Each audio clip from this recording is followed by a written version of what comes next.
Olá pessoal, vamos para a parte 4 e última parte dessa aula de hoje, 2.1 e 2.2 da disciplina de Sistemas de Computação e Informação. Ainda falando sobre os computadores, já que a gente vinha definindo as 5 gerações dos computadores, nós temos aqui uma classificação que é computadores de uso geral, aqueles que podem ser utilizados para muitas aplicações diferentes, como negócios, uso pessoal, entretenimento, educação, etc.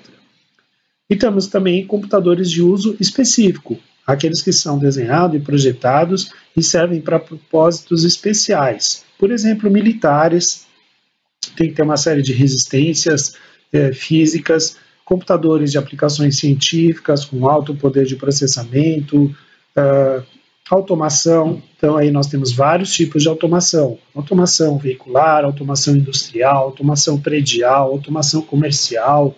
Vários tipos de equipamentos se dedicam a essas características de automação. Equipamentos industriais que resistem a condições de chão de fábrica também são usos específicos de computadores, né? Então nós temos o uso geral e o uso específico, seja por motivos diferentes, mas existem características muito peculiares em diversos sistemas específicos. Aqui nós temos um gráfico, uma tabela, que mostra essas duas classificações. Em cima, os computadores de uso geral, embaixo também os computadores de uso geral, em cima os portáteis, embaixo os não portáteis. Lembrando que esse diagrama, essa tabela foi obtida em 2015, então alguns nomes que existem aqui talvez já nem existam mais no mercado, mas é importante a gente delinear quais são as características de cada um desses para organizar melhor a nossa tomada de decisão em relação ao tipo de hardware que vamos buscar a qualquer momento numa empresa. Então, nós temos aqui no uso típico de computadores portáteis, os chamados handhelds, palm-tops, e já começava a aparecer aqui os smartphones, E eles serviam tipicamente para organização de dados pessoais. Eram computadores de uso pessoal com algumas aplicações específicas, mas ainda assim voltada para informações de cunho pessoal. Os laptops, na segunda coluna, aplicações que requeriam mobilidade. Então, sempre que a empresa queria ter uma aplicação móvel que estivesse na ponta de venda, por exemplo, ou numa inspeção, ela colocava então esse sistema, recomendava então o uso de um aplicativo que rodasse dentro de um equipamento laptop. A mesma coisa dos notebooks, aplicações que requeriam mobilidade. E aí muda então só as características de serem maiores, menores, mais potentes, etc. Na verdade, existe uma grande similaridade entre laptops e notebooks. Os netbooks foi uma classe de computadores que apareceu e logo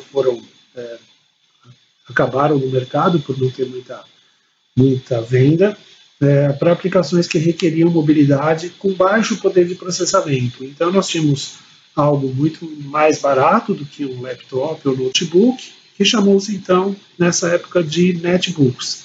Computadores com processadores menos potentes, com menos capacidade de memória, com monitores menores, são chamados netbooks. Mas eles foram rapidamente substituídos, primeiro pelos tablets e depois pelos próprios smartphones, que aumentaram muito seu poder de processamento, aumentaram os seus monitores, as suas telas, ao mesmo tempo que se tornavam baratos e não eram equipamentos específicos. Então, ao invés do usuário ter que ter um netbook mais um smartphone, ele teria então somente um smartphone tendo todas essas possibilidades. Então, na verdade, toda essa, desde o handheld aqui até o netbook e o tablet, isso hoje em dia é muito que resolvido pelo dispositivo que nós conhecemos como smartphone. O notebook e o laptop, ainda como sinônimos talvez, ainda permanecem porque muita gente precisa de um pouco mais de tela, precisa de um teclado tradicional para fazer suas aplicações, então o notebook e o laptop acaba sendo ainda uma solução bastante viável. Né? Mas aqui, handhelds, palmtops, PDAs não existem mais, netbooks praticamente impossível você conseguir comprar, e tablets seriam aplicações muito específicas também, ou para o pessoal que gosta dos iPads, principalmente para uso educacional, mas eu diria que empresarialmente a gente tem essas classes laptop, notebook e smartphones, porque hoje você coloca tudo em aplicativos e roda nos smartphones. Aqui, para os não portáteis, aí tem algumas classes interessantes aqui. A primeira delas é o Thin Client, é um equipamento que tem quase nada de processamento, ele é um objetivo de entrada de dados, consulta a bancos de dados e acesso a aplicativos via internet. Ele parece muito com aquela ideia do terminal burro que se conectava ao mainframe. Tudo que ele precisava de poder de processamento ele ia buscar no mainframe. E aqui é a mesma ideia, o Thin Client ele vai buscar todo o poder de memória, de processamento, quando ele acessa a internet. Ele faz muito pouca coisa quando ele não está conectado à internet. Tá? Então, equipamento voltado para entrada de dados, consulta a bancos e acesso a aplicativos via internet. Outro tipo de equipamento interessante é o desktop, o uso geral, com poder de processamento, memória, armazenamento, para a maioria das tarefas empresariais. Então, as empresas mantêm nos seus escritórios, desktops, são máquinas maiores, potentes o suficiente de acordo com a necessidade da empresa, mas são máquinas fixas, sem mobilidade, por isso não portáteis. O Nettop é também aqui uma classe de computadores praticamente inexistente nos dias de hoje, que ela substituiria o desktop com menor consumo de energia. Seria uma máquina mais simples, que fica aí num limbo entre o desktop e o Thin Client, seria uma máquina intermediária, difícil de você conseguir encontrar no mercado também. E estações de trabalho, essas sim são equipamentos mais potentes, voltados para aplicações de engenharia ou até para desenvolvimento de software, desenvolvimento gráfico, de aplicações específicas em que você precisa algumas características peculiares, ou uma placa de vídeo mais potente, com mais memória, ou um poder de processamento maior. Você então precisa de características específicas dessas máquinas, que são chamadas então as workstations ou estações de trabalho. Elas têm configurações que se parecem aí com servidores em termos de capacidade de processamento, capacidade de processamento de dados, de imagens e coisas que sejam pertinentes ao seu uso, sua aplicação. Tá? Então essas são ainda bastante importantes aí no mercado e permanecem com esse nome, apesar de a gente estar 5 anos adiante. Dentro dos computadores de uso geral, a gente falou aqui nessas tabelas, os computadores monousuários, portáteis, não portáteis. Nós temos então também computadores multiusuários, computadores que servem a mais de um usuário.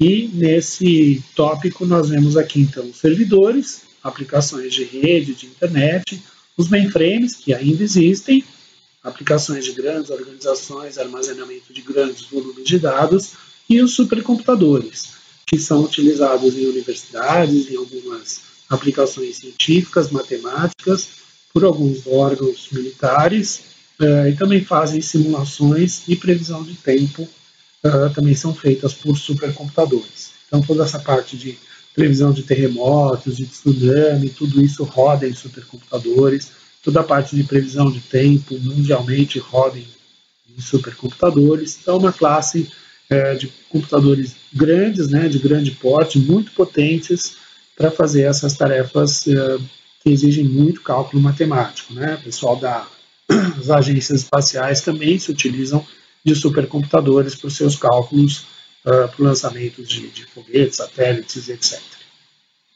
Então, aqui nós temos basicamente os servidores, para as aplicações empresariais atuais, os mainframes, para quem já tem mainframes, hoje em dia não é uma máquina produzida comercialmente, mas muita gente ainda os tem e utiliza. Os supercomputadores são máquinas muito específicas, muito encomendadas, né, muito especificamente, e hoje, então, a gente utilizaria maciçamente os servidores. Tá? Então, esses 3 quadrinhos aí completam o que a gente tem de equipamentos disponíveis para as empresas. Tá? Bom, sobre os sistemas operacionais que utilizam, então, são utilizados nesses equipamentos, nós podemos citar para os computadores de aplicações pessoais, Microsoft Windows, o Mac OS, Google Android, o iOS, o Linux e o Chrome OS. Para computadores de grupos de trabalho, ou seja, servidores, nós temos Windows Server, Mac OS Server, Linux e Unix. Esses são os principais sistemas operacionais de acordo com essas classificações de computadores, de dispositivos ou computadores, como nós já vimos anteriormente. E aí, finalmente, nós chegamos à nossa atividade de hoje. Lembrando da agência de publicidade? Então, a atividade de hoje consiste em definir para cada departamento da agência criação e produção gráfica, comercial, RH, financeiro, atendimento, administrativo, diretoria e outros que vocês podem imaginar, para cada um desses departamentos, qual hardware dos computadores e dos servidores, e aí vocês devem especificar CPU, quantidade de memória RAM, memória secundária, monitores, impressoras, outros periféricos que vocês imaginam serem necessários, e também o software.